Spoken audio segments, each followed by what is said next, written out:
Hello everyone, welcome to the daily news protocol of the Hindu newspaper analysis contributed by Vishnu IS Academy. Today we are going to see the news articles for the date 13th April 2022.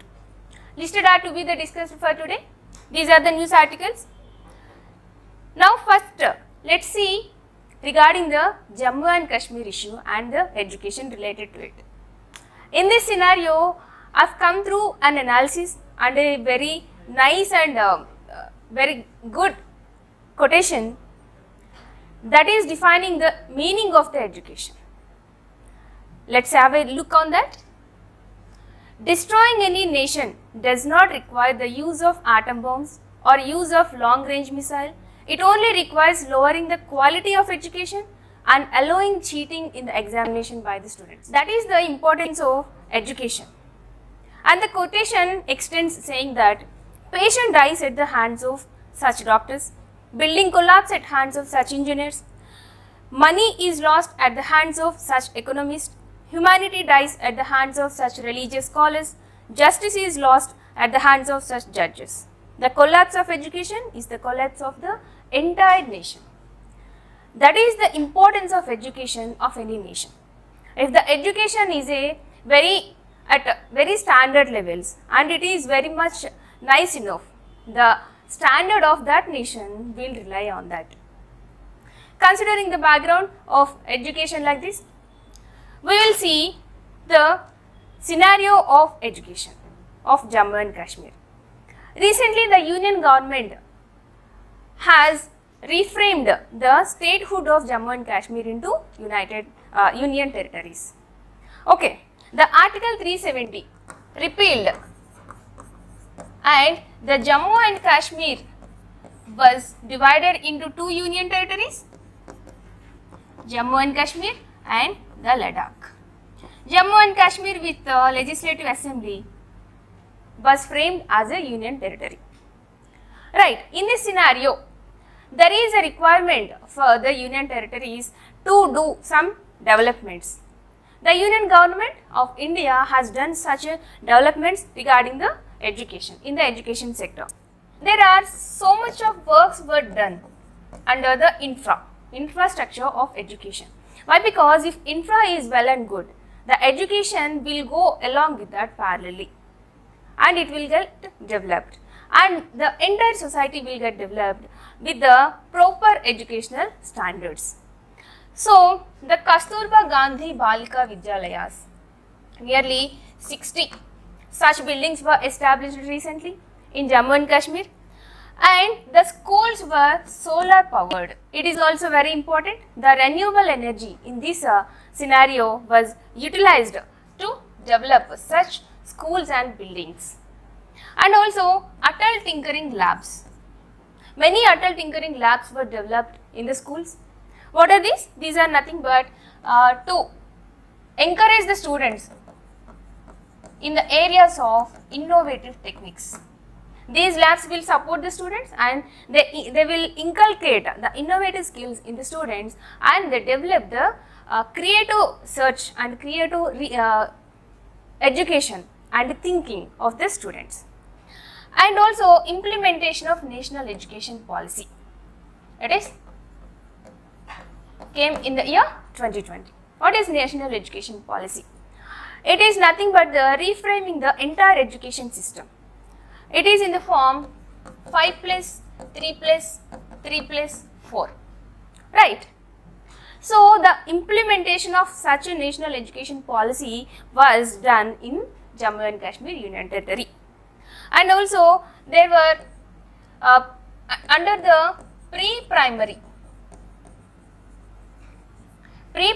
level, the mother tongue was introduced in it. And also under the higher education also, there were some schools were established to implement the national education policy.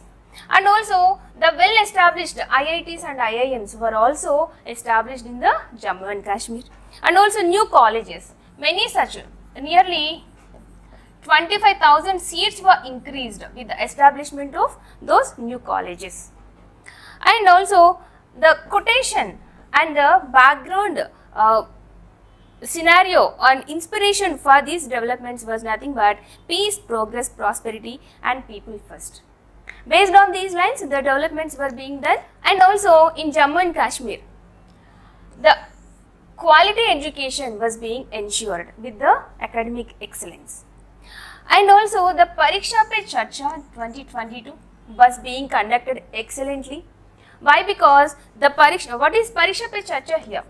It is nothing but the interaction of Prime Minister with students and teachers and any educators.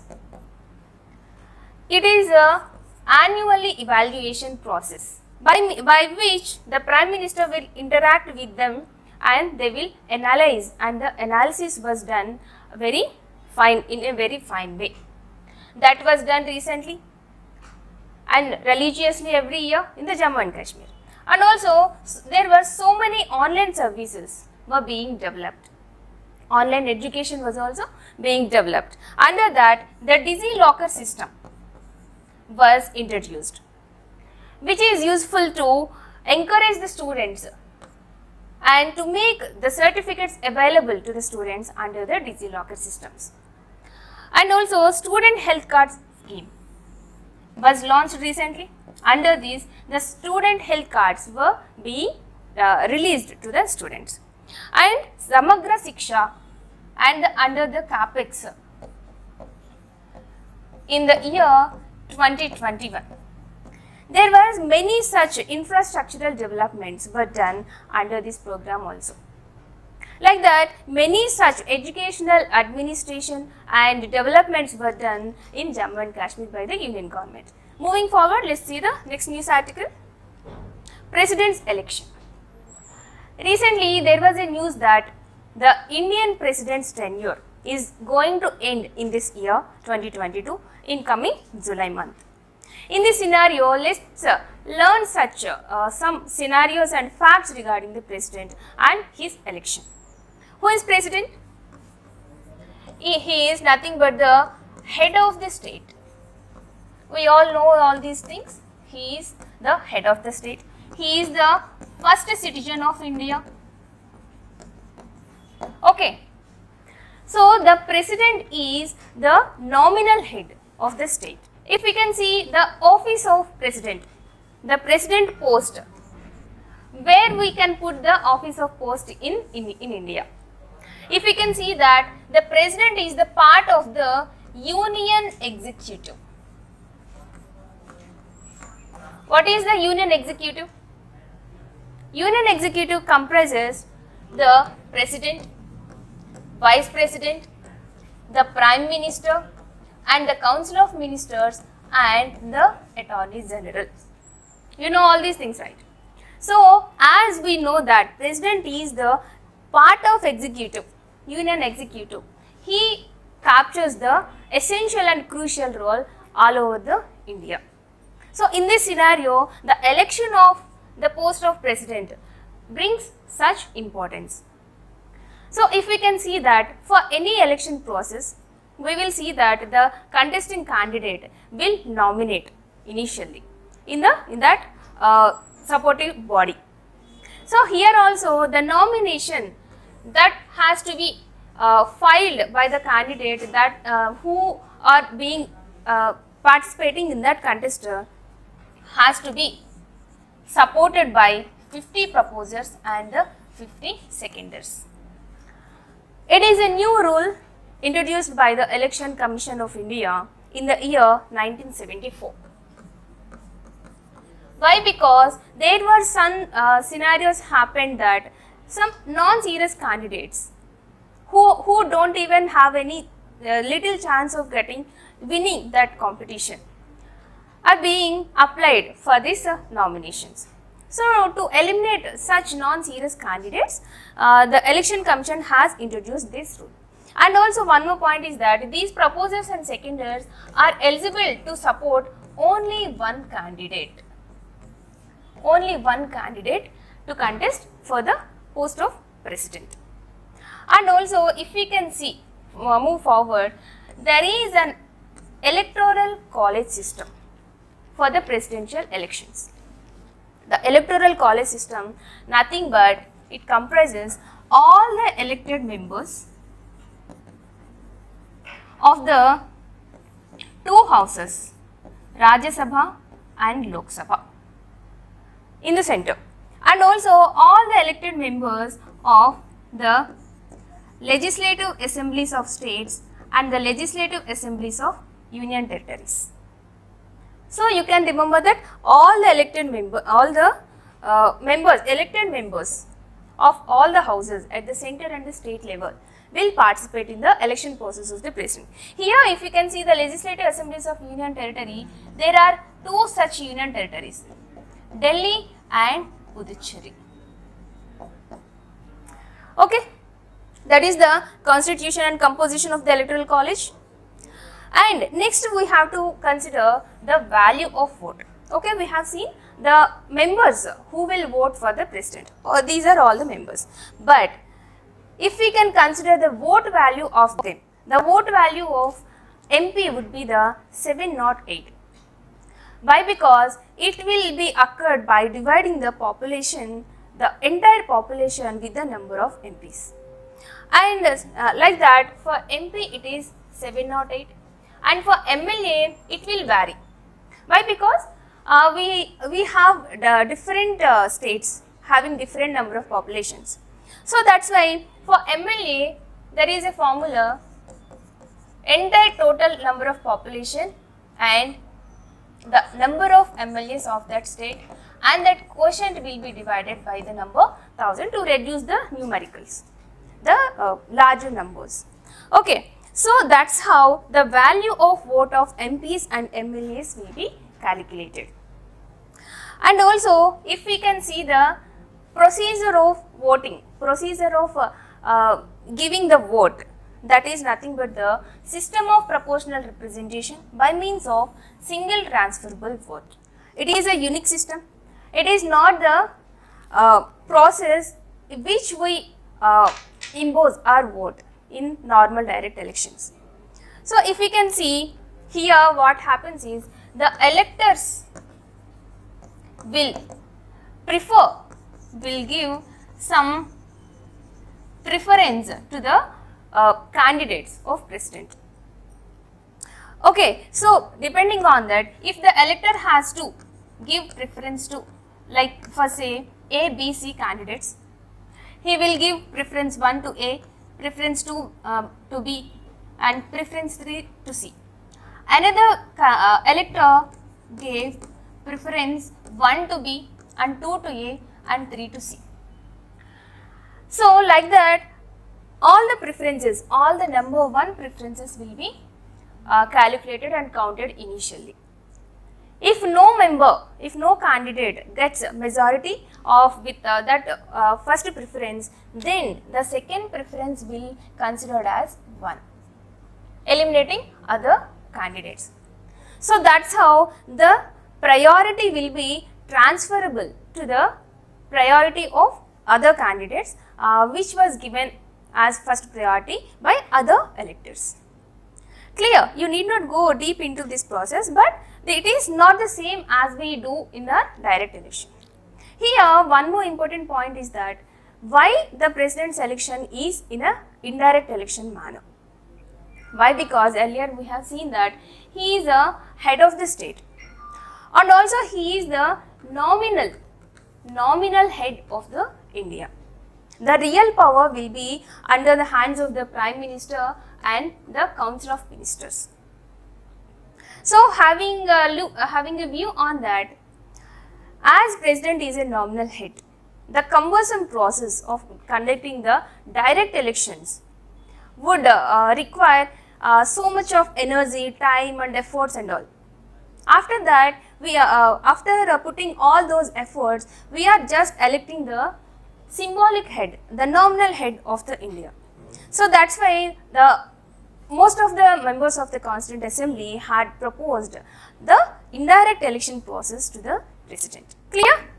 And also this process is of secret ballot. The electors will mention the names of the candidates. That will be as a secret ballot process. Moving forward, me see some news article regarding the cash withdrawals, which is the cardless. We face these problems many times, right?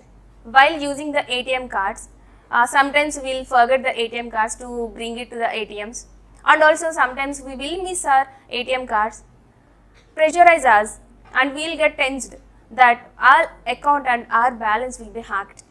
So, to reduce all these problems, RBI recently came up with a new process to introduce in ATMs, that is nothing but the cardless cash withdrawals at ATMs.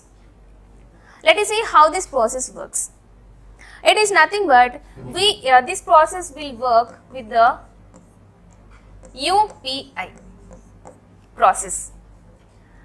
With that, if we enter into the ATM, after entering our credentials, it will produce a unique scan. We can scan that QR code. We can scan that QR code with our smartphones, and we can withdraw our cash. Here, there would be no role with the card. Why this process was being introduced is because to eliminate the card skimming and card cloning. Let us learn what are these card skimming and card cloning. The card skimming is nothing but we'll have our ATM credit and debit cards, right? When we use this to swipe in ATM, the fraudsters or the defaulters or the criminals will install initially a machine called the skimming machine. It will read the magnetic strip. There will be a magnetic strip in our ATM cards. That magnetic strip will be read by the suspiciously installed skimming machine, which would be installed by the criminals. So that's why when we swipe this card in ATMs and also in point of sale machines, this card will be read. And by the process of card cloning, the information which they attained by this process, they can reproduce and they will produce a new card, new such ATM card. So with that, they will produce a duplicate new ATM card. With that, they will use our account as theirs. These are all the criminal procedures which will occur with the card usages. So that's why to eliminate all these processes, RBI recently had announced to introduce the cardless cash withdrawals at ATMs. Moving forward, next news article is regarding the solar capacity of India. If we can study the some facts regarding that, we have a target to be achieved by the year 2022 to install 100 gigawatts of solar power capacity. Under the renewable energy targets, we had 175 gigawatts as our target to be achieved by 2022. And then recently it was enhanced till 450 gigawatts to be achieved by the 2030. Under this renewable energy capacity, there was a target to achieve 100 gigawatts of installed capacity under the solar power capacity. Under this, till now, we are in the year 2022, right? Till now, we have achieved only 55 gigawatts. In coming months also of 2022, there was a possibility to install only 19 gigawatts. But is that sufficient to achieve the 100 gigawatts by the end of the 2022? Not right. So that's the issue here. So that's why India likely to miss year's solar capacity target by 2022. That's the news article. We have seen that. If we can consider the reasons for this, these are nothing but the pandemic induced reasons. The pandemic and the crisis had hit all the sectors, right? The consequence is also here. So, because of that, the supply chain demand disruptions has affected this target. So, that's why we are in back to achieve that target. In this scenario, we will see some missions under this. The National Solar Mission. The National Solar Mission is working hard to achieve all these targets. And also India's sole initiative, the International Solar Alliance, which was promised in the Paris Summit. It is the wonderful initiative of India. Almost nearly 122 nations had signed this ISA. So, like that, India is being worked in many such initiatives regarding the solar power and also the SPV. And if we can see the solar powers, there are two such aims and objectives. It will work in the electrical energy sector and also it will work in the thermal energy power. So, all such things should be installed to achieve that 100 gigawatts target. Right? These are all the news articles to be discussed for today. Let's meet in the another interesting session tomorrow. Thank you.